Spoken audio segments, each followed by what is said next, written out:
अथ अष्टादशो अध्याय। कुमारजी आज्ञा गर्नुहुन्छ, हे अगस्त्य मुनि।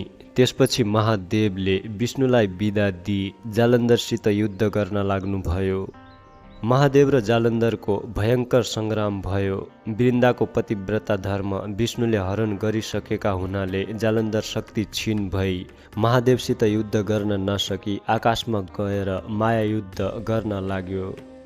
महादेव पनि आकाशमै गएर युद्ध गर्न लाग्नुभयो। त्यसपछि जालन्धरको शक्ति क्षीण भएको जानी विष्णुले वृन्दाको सत्य डगाइसकेछन् भन्ने ठानी तेजिलो त्रिशूल लिई तिनै नेत्रबाट अग्निको ज्वाला निकाली क्रोधपूर्वक जालन्धरको छातीमा प्रहार गर्नुभयो। त्यस त्रिशूलको चोटले जालन्धर मरी अन्तपुरको चोकमा ठूलो शब्द गरेर पछारियो। त्यो चर्को शब्द सुनि वृन्दाले के को शब्द हो भनी हेर्न जाँदा आफ्नै स्वामी जालन्धर मरेको देखी अनेक प्रकारले विलाप गर्दै रुन लागिन्। हे स्वामी, मलाई यस्तो अवस्थामा एक्ली पारेर कहाँ जानुभयो? पापिष्ट विष्णुले छल गर्दा तपाईँको यो गति भयो र मेरो यो अवस्था भयो। तपाईँ बिना म प्राण राख्न सक्दिनँ। तपाईँ जहाँ जानुभयो म पनि वहीँ जान्छु भन्दै केश फिजाई विष्णुको मुखमा हेरेर भन्न लागिन्, हे पापिष्ट विष्णु, तिमीले छली मेरो पतिव्रता धर्म नष्ट गरिदिनाले मेरा स्वामीको यो गति भयो। अब म तिमीलाई श्राप दिन्छु। झार हुनु परोस्, 1 घाँस हुनु परोस्, 2 कल्प वृक्ष भएर रहनु परोस्, 3 ढुङ्गा भएर रहनु परोस्, 4 यति 4 थोक श्राप दिए भनी आफ्ना स्वामीसित सती गई वृन्दाले देह त्यागिन्। हे अगस्त्य मुनि, पतिव्रताको श्राप विष्णुलाई लाग्यो र झार हुनु परोस् भनेकोमा तुलसी भएर रहनु पर्यो, घाँस हुनु परोस् भनेकोमा कुश भएर रहनु पर्यो, कल्प वृक्ष हुनु परोस् भनेकोमा पिपल भएर रहनु पर्यो, ढुङ्गा हुनु परोस् भनेकोमा शालिग्राम भएर रहनु पर्यो। त्यसैले तुलसी, कुश, पिपल र शालिग्राम नारायण रूप हुन् भनेर सबैले पूजा गरेको कारण यही हो। हे मुनि, पतिव्रता धर्म भनेको ठूलो धर्म हो। त्यसपछि वृन्दाको श्राप मोक्ष गर्न पृथ्वी तलमा जान्छु भनी विष्णु भगवान पृथ्वीमा शालिग्राम, तुलसी, कुश र पिपल भएर रहनुभयो। शालिग्राम महिमा। हे अगस्त्य मुनि, ढुङ्गा हुनु परोस् भन्ने वृन्दाको श्रापले नारायण विष्णु भगवान आफ्ना कुनै अंशले शाली नदीको बगरमा आएर शिला भएर रहनुभयो। तिनै शिलालाई मानिसहरू शालिग्राम भन्दछन्। हे अगस्त्य मुनि, जो जन सधैँ शालिग्राम रूप नारायणको श्रद्धा भक्तिपूर्वक पूजा गर्ने गर्दछन् अनि निरन्तर ओम नमो भगवते वासुदेवाय यो 12 अक्षरी मन्त्र या ओम वासुदेवाय नम यो 8 अक्षरी मन्त्र जपिरहन्छन् वा दिनहुँ 108 पल्ट बिहान बिहान जप्ने गर्दछन्, त्यस्ताले मरेपछि यमलोक वा यमराजका दूतहरूलाई देख्दैनन्, किनकि ती भक्तहरू सरासर विष्णुलोक जान्छन्। अथवा मरेपछि मुक्ति चाहनेहरूले चक्र बनेको शालिग्राम शिला चक्रमा दिनहुँ वाम वासुदेवाय नाम भन्दै चन्दन र फूलले विष्णुको पूजा गर्ने गर्नु, किनकि त्यो शालिग्राममा सारा पापलाई नाश गर्ने, नित्य पूजा गर्नेहरूलाई पुण्य दिने, मरेपछि मुक्ति दिलाउने त्यो शालिग्राम शिला त्यस्ता शक्ति सम्पन्न विष्णुको वासस्थान हो। शालिग्राम शिलाको चक्रमा जो जन प्रतिदिन पूजा गर्ने गर्छ त्यसले प्रत्येक दिन 1000 राजसूय यज्ञ गर्यो भन्ने ठान्नु पर्दछ। ती जान्न योग्य अविनाशी परब्रह्म विष्णुलाई नित्य नमस्कार गर्दा जो पुण्य प्राप्ति हुन्छ, मनुष्यहरूलाई त्यही पुण्य शालिग्राम शिलाको नित्य पूजा गर्नाले पनि प्राप्त हुन्छ। जस्तै ठुल्ठुला काठमा आगो रहन्छ र कुनै मौकामा उसको शक्ति प्रकट हुन्छ, त्यस्तै प्रकारले हरि भगवान सर्वव्यापी हुनुहुन्छ तापनि शालिग्राममा उहाँको शक्ति प्रकाश प्रकट हुन्छ। हे अगस्त्य मुनि, जसले ठुला ठुला पाप गरेका छन्, जसलाई शुभ कर्मको अनुष्ठान गर्ने अधिकार छैन, त्यस्ताले पनि शालिग्रामको पूजा गर्ने गरे भने ती जन नरक जाँदैनन्। विष्णु भगवान लक्ष्मीमा रमण गर्दा पनि त्यति प्रमोदित हुनुहुन्न अनि आफ्नो पुर वैकुण्ठमा पनि त्यति रमाउनुहुन्न जति शालिग्राम शिला चक्रमा सदा उहाँ रमाउनुहुन्छ। जुन व्यक्तिले शालिग्रामको शिलामा बनेको चक्रमा हरिको पूजा गर्छ, मानौ उसले अग्निहोत्रीको आचरण गर्दै सागर पर्यन्तको भूमि दान गर्यो भन्ने ठाने हुन्छ। मनुष्यले एकैपल्ट पनि शालिग्राम शिलाको पूजा गर्छ भने त्यसका सबै पापहरू जसरी सूर्योदय भएपछि अन्धकार नाश हुन्छ त्यसै गरी नाश हुन्छन्। हे अगस्त्य मुनि, जसले शालिग्राममा बनेका 12वटा शिला चक्रको विधिपूर्वक पूजा गरेको छ, अब म तिमीलाई त्यसको प्रभाव बताउँछु, मन लाएर सुन। सुवर्ण निर्मित कमलहरूद्वारा 12 कल्प पर्यन्त 12 कोटी शिवलिङ्गको पूजा गर्नाले जो फल मिल्छ त्यो फल 12वटा शालिग्राम शिलाको पूजा गर्नाले एकै दिनमा मिल्छ। फेरि जो व्यक्ति भक्तिपूर्वक 100 शालिग्राम शिलाको पूजा गर्दछ त्यो व्यक्ति हरिको लोक वैकुण्ठ धाममा चिरकालसम्म बसेर पृथ्वी तलमा जन्मी चक्रवर्ती राजा हुन्छ। काम क्रोध लोभले व्याप्त भएको जो कोही सज्जनले पनि शालिग्राम शिलाको पूजा गर्ने गर्यो भने त्यसका प्रभावले त्यो पनि हरिको लोक वैकुण्ठ धाममा जान्छ। जो मनुष्य सधैँ शालिग्राममा गोविन्दको पूजा गर्दछ त्यस्तो जन निश्चय नै प्रलय नभएसम्म अधोगतिमा प्राप्त हुँदैन। मनुष्यहरू बिना तीर्थ, बिना दान, बिना यज्ञ, बिना बुद्धि पनि शालिग्राम शिलाको पूजा गर्ने गर्नाले मुक्तिमा प्राप्त हुन्छन्। शालिग्राममा हरिको पूजा गर्ने जन उग्र पापी नै भए पनि पछि उसको न नर्कवास न गर्भवास हुन्छ, न त ऊ किरा फट्याङ्ग्रा आदि कुत्सित योनिमा नै जन्मन्छ, अर्थात् त्यस्तो तिर्यक योनिमा यानि तेस्रो शरीर हुने योनिमा जाकिँदैन। दीक्षा विधान र मन्त्र जान्नेवाला जो जन सधैँ शालिग्राममा विष्णुको पूजा गर्दछ भने त्यो जन वैष्णव धाममा जान्छ। शालिग्राम शिलाको जलले जो आफूलाई अभिषेक गर्दछ मानौ उसले सबै तीर्थहरूमा नुहाएको हुन्छ र सबै यज्ञहरूमा दीक्षित भएको हुन्छ। गङ्गा, गोदावरी, रेवा आदि जो मोक्ष दिने नदीहरू छन् ती सब तीर्थ सहित भएर शालिग्राम शिलाको जलमा निवास गर्दछन्।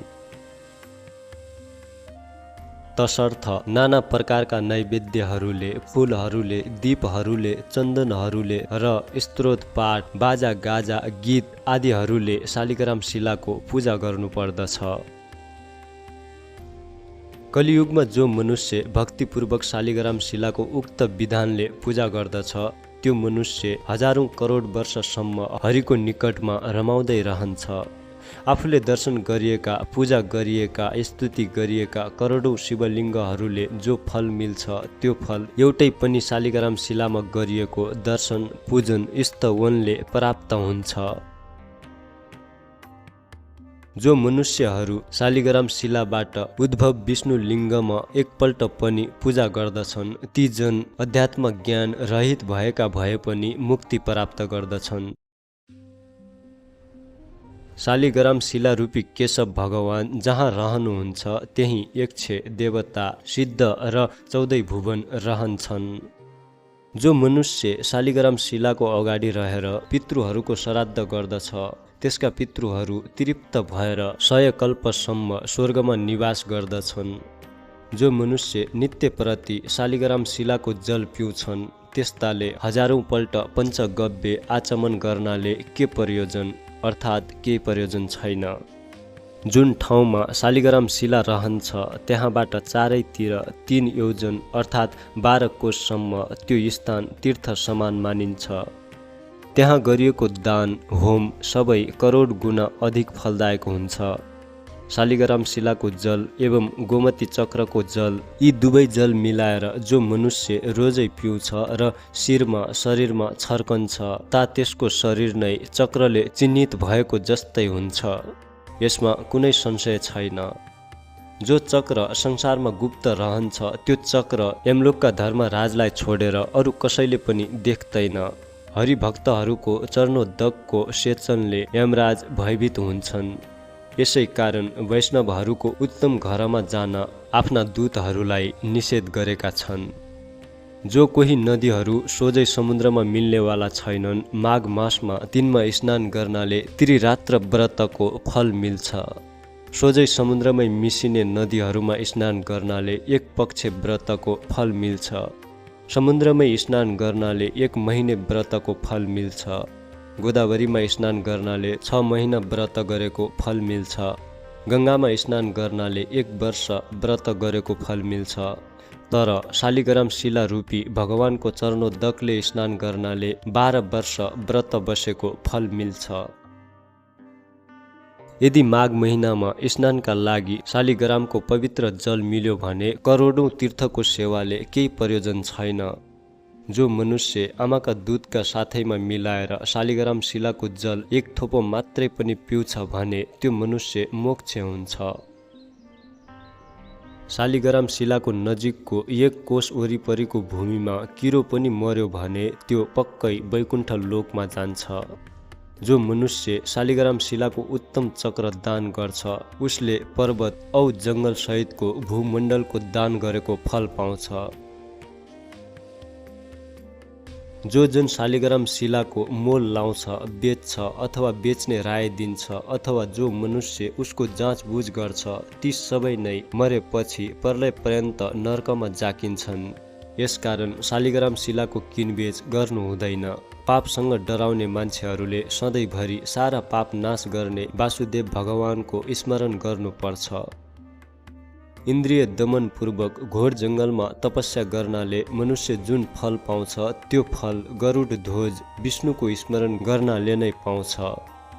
अज्ञानले वशीभूत भएर जानी नजानी धेरै प्रकारको पाप गर्ने मनुष्यले पनि सारा पाप हर्ने हरिलाई सम्झेर नमस्कार गर्यो भने त्यो जन नरक जाँदैन। पृथ्वीमा जति तीर्थ छन् अनि जति पुण्य स्थानहरू छन् विष्णुको नामको कीर्तनले नै ती सबैमा गरिएको पुण्य फल प्राप्ति हुन्छ। सारङ्ग धनुर्धारी शरणागत वत्सल विष्णु भगवानको शरणमा जो व्यक्ति पर्दछन् तिनीहरूले न यमराजलाई देख्नुपर्छ न त तिनीहरू नरकै जान्छन्।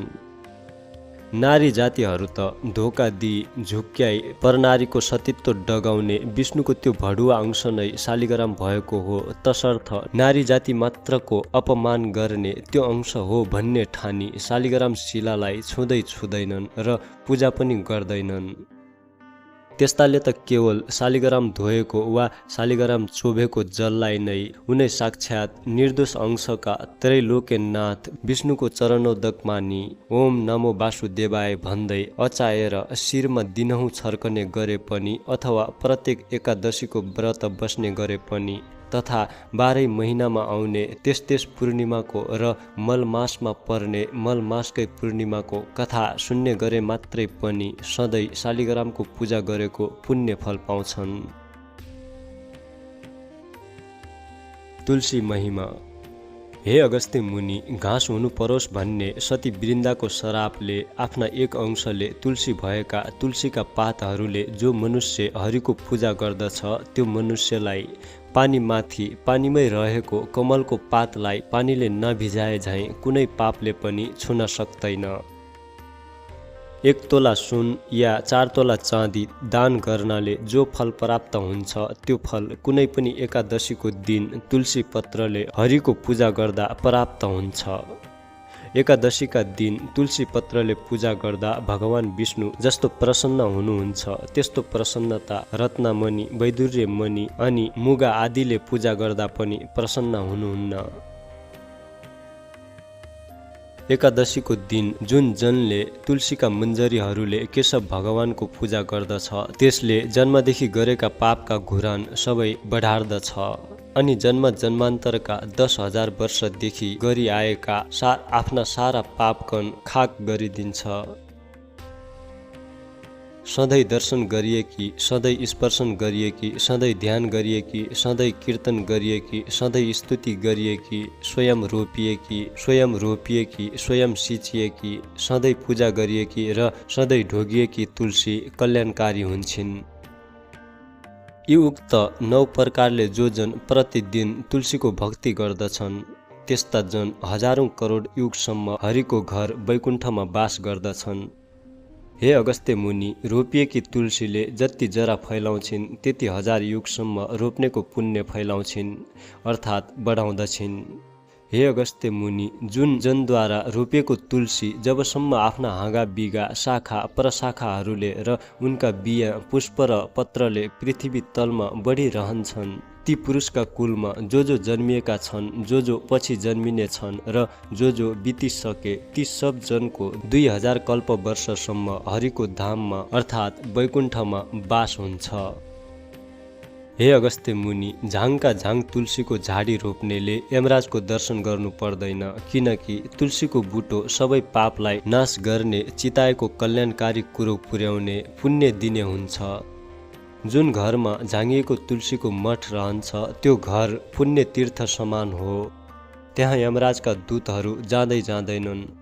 जो जन आफ्ना घरको आँगनमा तुलसी रोप्दछन् ती जन त्यस तुलसीको बोटमा जति बीज र तुलसी दल हुन्छन् अनि ती बीजका सन्तान दर सन्तान फैलिँदै चलिरहन्छन्, त्यति 1000 वर्षसम्म स्वर्गमा बस्दछन्। तुलसीको बास्ना सुँघेर प्रसन्न मन भएका पितृहरू गरुडमा चढेर चक्रपाणी विष्णुको भवन वैकुण्ठमा जान्छन्। नर्मदाको दर्शन, गङ्गाको स्नान तथा तुलसीका झाडीको स्पर्शन, यी तीनै अर्थात् यी तीनैको पुण्य उत्तिकै कहिएको छ। तुलसी रोप्नाले, हुर्काउनाले, सेच्नाले, दर्शन गर्नाले मात्रै पनि मनुष्यहरूले आफ्ना मन, वचन, शरीरले सञ्चय गरिएको पापलाई डढाउँछ अर्थात् विनाश गर्छ। जो जन तुलसीका मञ्जरीहरूले नारायण हरिको पूजा गर्दछ त्यो जन मरेपछि मुक्त हुन्छ। उसले फेरि गर्भवासको ओहोर दोहोर गर्नु पर्दैन। पुष्कर आदि तीर्थहरू तथा गङ्गा आदि नदीहरू अनि वासुदेव आदि देवताहरू सबै नै जो तुलसीको बोट रोपेर त्यसका पातले विष्णु भगवानको पूजा गर्दछ त्यो त्यस्तो जन जहाँ भगवान चतुर्बाहु विष्णु रहनुहुन्छ, अन्तमा प्रसन्नतापूर्वक वहीँ रहन पाउँछ। यसकारण आफ्नो सदा कल्याण चाहने नर नारीले आफ्नै घर आँगनमा गहिरोसम्म जरा पुग्ने गरी मलिलो माटो भरी बनाएको मठमा तुलसी रोपी तिनै तुलसीको सधैँ पूजा गर्नु पर्दछ र पूजाको अन्तमा भक्तिपूर्वक यो स्तुति गर्नु पर्दछ अनि नम्रतापूर्वक ती तुलसीलाई ढोक्नु पर्दछ, अर्थात् जसको दर्शनले समस्त पाप समूह शान्त हुन्छ, जसलाई छुनाले शरीर पवित्र हुन्छ, जसलाई ढोग्नाले सारा रोगहरू नासिन्छन्, जसको जल मस्तकमा सेचन गर्यो भने यमराज पनि डराउँछन्, जसको पत्र शिरमा चढायो भने भगवान कृष्णको अत्यन्त नजिकै बस्न पाउने गराउँछिन्, भगवानका चरण कमलमा चढायो भने मुक्ति दिलाउँछिन्, त्यस्ती तुलसीलाई नमस्कार छ। कुश महिमा। झार हुनु परोस् भन्ने सती वृन्दाको श्रापले कुश रूपमा झार हुनु भएको कुशमा विष्णुका अधिकांश शक्तिशाली शक्ति रहेका छन्। भाद्र कृष्ण औँसी अर्थात् कुशे औँसीका दिन जरै समेत उखेलेर राखेको कुश फेरि अर्को कुशे औँसी नआएसम्म अपवित्रै रहन्छ। अरू दिन उखेलेको चाहिँ त्यसै दिनभरि मात्र अपवित्र रहन्छ। कुश अत्यन्त पवित्र र पुण्यदायी झार हो। काँचो दुधमा दुधको मात्रा अनुसार 2-4 बोट हरियो कुश हालेर राखिदियो भने त्यो दिनभरि त्यो दुध फाट्दैन। गरन लागेको बेलामा घरमा राखेको पानीमा कुश हालेर राखिदियो भने गरन लाग्दा हुने वातावरणको दूषित दोष त्यस पानीमा पर्दैन। समस्त देव कार्यमा तथा समस्त पितृ कार्यमा अनि वेद मन्त्र, चण्डी मन्त्र जस्ता पवित्र मन्त्रहरूले कुनै वस्तुलाई मन्त्रले कार्यमा एवं वेदका मन्त्रहरू पढेर गरिने समस्त संस्कार एवं हवन कार्यहरूमा अनि प्रतिज्ञा गर्ने काममा, दान गर्ने काममा, संकल्प गरिने काममा, दिएको दिए गरिने महादानहरूमा कुश नभई हुँदैन। तिल, जौं, जल यी 3 शक्ति सहितका ब्रह्मा विष्णु महेश स्वरूप 3 टुक्रा कुश हातमा लिएर गरिएको समर्पण कार्य उसैले वा उसका सन्तानले फर्कायो वा खोस्यो भने त्यस्तो खोस्ने जनको अप्ताली नै पर्छ या दुर्गति हुन्छ। कुश छोएर वा लिएर झुटो बोले या क्रिया हाले त्यस्तालाई कोढ निस्कन्छ। वेदका मन्त्रहरूले मन्त्रेको कुशले मात्रै पितृहरू भाठाउँ, पिण्ड, पानीको सारतत्व र समाचार पुर्याउँछ। देवताहरूलाई हविको भाग दिलाउँछ, मन्त्रिएको वस्तुमा विष्णु शक्ति सम्पन्न गराउँछ, अर्थात् हरेक पवित्र कार्यलाई सुसम्पन्न पार्दछ। कुश चोबेको जललाई विष्णुको चरणोदक नै मानिन्छ। यसै कुशले जल छर्किएर अभिषेक गरिन्छ। अछुत कसैले छोइएर वा छोएर अशुद्ध भएको वस्तुलाई कुश जलले शुद्ध पवित्र पारिन्छ। यसकारण सबैले कुशलाई साक्षात् विष्णु स्वरूप नै मान्दछन् र मान्नु पनि पर्दछ। पहिलेका राजाहरूले देवी देवताको पूजाआजा चलाउन कुश समाति दान गरेको भूमि पछिकाले हडपेर भोग गरे अथवा रैकरमा गाभे भने त्यस्ताहरूको पनि 40 वर्षभित्रै चिल्ली बिल्ली बिचल्ली हुन्छ। तसर्थ कुशको अपमान गर्नु साक्षात् विष्णुको नै अपमान गर्नु जस्तै हुन्छ, किनकि प्रत्येक वनस्पतिमा सधैँ कुनै न कुनै गुण अवश्य रहेको हुन्छ, त कुशमा साक्षात् विष्णु नै रहनु भएको हुन्छ। त्यसैले तिल जौँ जलसहितको कुश पक्रेर सङ्कल्प गर्दा पहिले हरि ओम तत्सत भनिन्छ, अर्थात् ओम माने सत्तो रज तम मिलेको शक्ति, ओम नै हरि यानि विष्णु हो, तत् माने त्यो विष्णु नै सत यानि सत्य वस्तु हो। तसर्थ त्यो कुश रूप विष्णुलाई समातेर म यो सङ्कल्प गर्दैछु। त्यसरी सङ्कल्प गरेको वस्तु जो हटपन्छ त्यो अवश्य नासिन्छ। पिपल महिमा। सती वृन्दाको रुख हुनु परोस् भन्ने सत्य श्रापले गर्दा आफ्नो कुनै एक अंशले विष्णु भगवान पिपलको रुख हुनुभयो।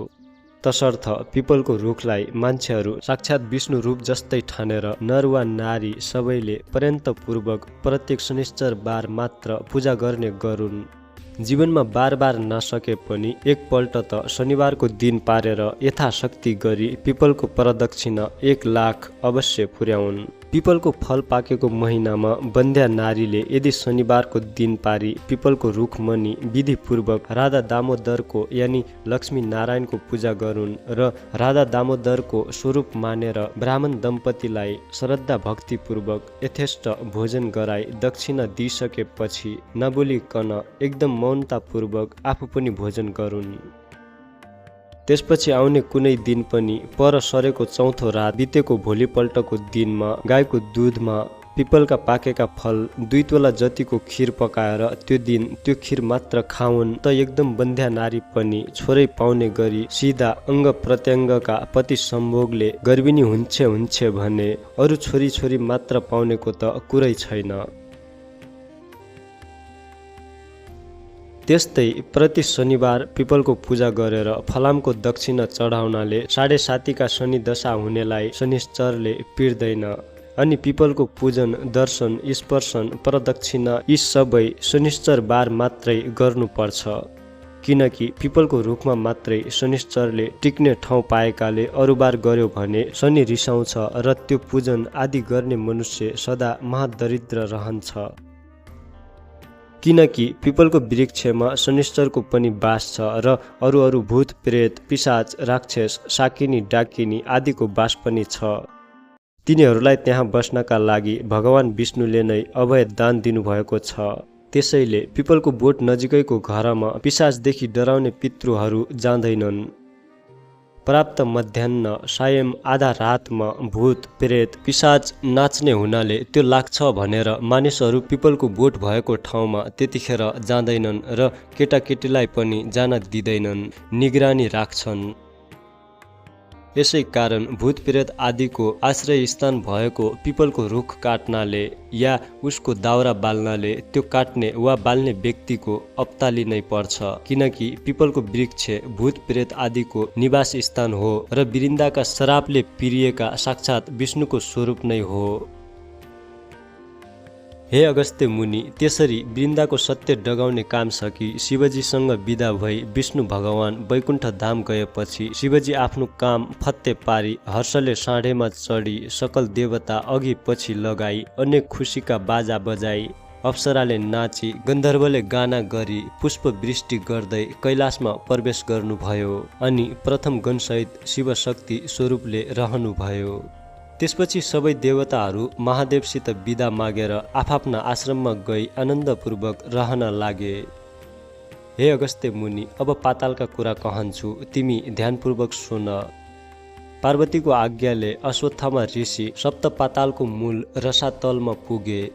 कस्तो पाताल भने सूर्यको प्रकाश झैँ प्रकाशमान भएको अनेक प्रकारका रत्नहरू जडेर बनाइएको सुवर्णको पुरीमा असंख्य सम्पत्ति भएका शेषनाग, तक्षक नाग, कर्कोटक नाग, पद्मनाग, शङ्खनाग, कुलिक नाग र करुण नाग बसेका र नागिनीहरू पनि हीरा, मोती, मणि माणिक्य आदिका गहना एवं उत्तम उत्तम वस्त्रालङ्कार पहिरी ऊभन्दा ऊ राम्री भएर बसेका। त्यस्तो स्थानमा पुगेपछि अश्वत्थामाले हे शेषनाग, पार्वतीको आज्ञाले श्री स्वस्थानी परमेश्वरीको व्रत गराई जो दुखी छन्, जो दरिद्री छन्, तिनको उद्धार गर्न म यहाँ आएको हुँ। यहाँ कोही दुखी छन् कि भनी सोधे। अश्वत्थामाको वचन सुनि शेषनागले भने, हे ऋषे, यहाँ उस्ता दुखी र दरिद्री कोही पनि छैनन्। त्यहाँ त्यस वनको नगिचै शङ्खचूड नाग, रत्नचूड नाग, कृपादत्त नाग र धार्तराष्ट्र नागको घर छ। तिनका स्त्रीहरू साह्रै कष्टमा छन्, त्यही गएर सुध्याऊ। यति शेषनागले भनेपछि अश्वत्थामा तिनै नागिनीहरू कहाँ गए। त्यहाँ शङ्खचूड नागकी स्त्री हीरावती, रत्नचूड नागकी स्त्री रत्नावती र कृपादत्त नागकी स्त्री मृगावती एवं धार्तराष्ट्र नागकी स्त्री मदनावती थिए। यति ती नाग नागिनी परस्पर अनन्य प्रीतिले बस्दा दैव संयोगले दुःख पाए घरमा बस्न नसकी ती चारैजना नागहरू परदेश गएका रहेछन्। अनि नागिनीहरू पनि पति परदेश गएपछि चारैजनाले सल्लाह गरी घर छाडेर वनमा बसी दुःखका दिन बिताउन लागेका रहेछन्। ती नागिनीहरू दुःखमा परे पनि महासत्यवादिनी थिए। नागहरू परदेश लागेको 12 वर्ष बित्दा पनि नागहरूले नागिनीहरूको र नागिनीहरूले नागहरूको केही समाचार पाउन सकेका थिएनन्। अश्वत्थामा ऋषि त्यस्ता दुःखका सिन्धुमा डुबिरहेका ती नागिनीहरूलाई हपार्दै वहीँ पुगे। ती नागिनीहरूले सुनेर को हपार्दछ भनी गुफाबाट निस्केर हेरे अनि अश्वत्थामा ऋषिलाई देखेर सोधे, हे अश्वत्थामा ऋषि, आज हामी पापिनी दुखिनीका घर के कामले आउनुभयो? तब अश्वत्थामा भन्दछन्, हे नागिनी हो, पार्वतीको आज्ञाले श्री स्वस्थानी परमेश्वरीको व्रत गराई जो दुखी छन्, जो दरिद्री छन्, जसका पुरुष छैनन्, जो सन्तानहीन छन्, तिनको उद्धार गर्न आएको हुँ। यति अश्वत्थामाको वचन सुनि नागिनीहरूले मनमा आनन्द मानी, हे ऋषिश्वर, हामी दुखी पनि छौँ, दरिद्री पनि छौँ, पापी पनि छौँ, हाम्रा सन्तान पनि छैनन्, पुरुष पनि छैनन्, अत हामीलाई त्यो व्रत अवश्य गराउनुहोस् भनी नागहरू प्रदेश गएको र आफूले दुःख पाएको सबै विस्तार गरिसकी आदरपूर्वक उनलाई आसनमा बसाले। अनि अश्वत्थामा भन्दछन्, हे नागिनी हो, ध्यानपूर्वक सुन। सत्ययुगमा हिमालय पर्वतकी पुत्री पार्वतीले श्री महादेव स्वामी पाउन भनी श्री स्वस्थानी परमेश्वरीको व्रत गरेको विधि भन्दछु। पौष शुक्ल पूर्णिमादेखि हातगोडाका नङ काटेर स्नान गरी पवित्र भई एक भक्त रही एक चित्त गरी मेरो फलानु कामना सिद्ध होस् भनी नित्य मध्याह्न कालमा श्री स्वस्थानी परमेश्वरीको पूजा गर्नु र उनैको कथा सुन्नु। माघ शुक्ल पूर्णिमाको दिन 108 रोटी, 108 अक्षता, 108 बेली पुष्प, 108 यज्ञ सूत्र, 108 पान, 108 कुटका सुपारी, जौ, तिल, फलफूल आदि सबै 108 सगुन समेत नाना उपचार तयार पारेर आर्सीमा ओमकार लेखी गङ्गा जलले स्नान गराउनु र श्रीखण्ड, रक्तचन्दन, सिन्दुर, अबिर, पुष्पमाला चढाई धूप दीप नैवेद्य वस्त्र भेटी अर्पण गर्नु। यसरी पूजा सकेर अर्घ्य दिनु अनि प्रसाद झिकेर अष्टोत्तर 100मा 8 रोटी, 8 अक्षता, 8 पुष्प, 8 पान, 8 कुटका सुपारी सगुन समेत आफ्ना पुरुषलाई दिनु। पुरुष नभए छोरालाई र छोरा नभए मित छोरालाई तथा मित छोरा पनि नभए मेरो फलानु कामना पूर्ण होस् भनेर गङ्गामा बगाउनु र 100 रोटी आफूले फलाहार गर्नु अनि रात्रिमा जागराम बस्नु। यति गरेपछि तिमीहरूको दुःख नाश होला, यसमा अन्यथा नमाने। यति अश्वत्थामाले भनेको सुनि नागिनीहरू खुसी भई भन्न लागे, हे अश्वत्थामा ऋषि, हामी स्त्री जातिलाई त्यस्तो ज्ञान कहाँबाट प्राप्त हुनु? तपाईँ बसेर त्यो व्रत गराई हामी अभागिनीहरूको उद्धार गरिदिनुहोस्। यति भनी ऋषिलाई सम्मानपूर्वक घर लगेर बसाइराखे। त्यसपछि पौष शुक्ल पूर्णिमा आयो र विधिपूर्वक व्रत आरम्भ गराई महिना दिन पुगेपछि माघ शुक्ल पूर्णिमाको दिन समस्त सामग्री तयार गराई स्वस्थानी परमेश्वरीको पूजा गराए। पूजा सकिएपछि अश्वत्थामा ऋषिले भने, हे नागिनी हो, अब अर्धे दि जप पाठ ध्यान स्तुति गर। अनि नागिनीहरूले अञ्जली जोरी, हे ईश्वरी, हामी दुखियाहरूको पूजाले प्रसन्न भई यो दुःखको समुद्रबाट पार लगाउनुहोस् भनेर स्तुति गर्दा गर्दै पूर्व दिशाबाट 1000 सूर्यको जस्तै तेज भएकी श्री स्वस्थानी परमेश्वरी प्रकट भएर दर्शन दिई, हे नागिनी हो, तिमीहरूको श्रद्धा भक्तिले म अत्यन्त प्रसन्न भए, वरदान माग भन्नुभयो। अनि ती नागिनीहरूले बिन्ती गरे, हे ईश्वरी, हामी दुखिनीहरूको दुःख हरण होस्, हाम्रा स्वामीहरू चाँडै आइपुगुन् भनी वर मागे। अनि ईश्वरीले तथास्तु भनी वरदान दिइन्। त्यसपछि प्रसाद झिक्न लाग्दा श्री स्वस्थानी परमेश्वरीको व्रतको प्रभावले नागहरू आइपुगे र नागिनीहरूले मनमा आनन्द मानी धन्य धन्य स्वस्थानी परमेश्वरी भनी प्रसाद झिकेर 8 रोटी 8 अक्षता 8 बेली पुष्प 8 पान 8 कुटका सुपारी सगुन समेत आफ्ना पतिलाई दिएर दण्डवत प्रणाम गरे। अनि अश्वत्थामा ऋषिलाई भोजन गराई दक्षिणा दिई बिदा गरे। त्यसै दिनदेखि ती नाग नागिनीहरू असंख्य सम्पत्ति पाएर आनन्दले रहँदा भए। इति श्री स्कन्द पुराणे केदारखण्डे माघ महात्म्ये कुमार अगस्त्य संवादे श्री स्वस्थानी परमेश्वर्या व्रत कथा नागिनी व्रतकरणम नाम 18 अध्याय।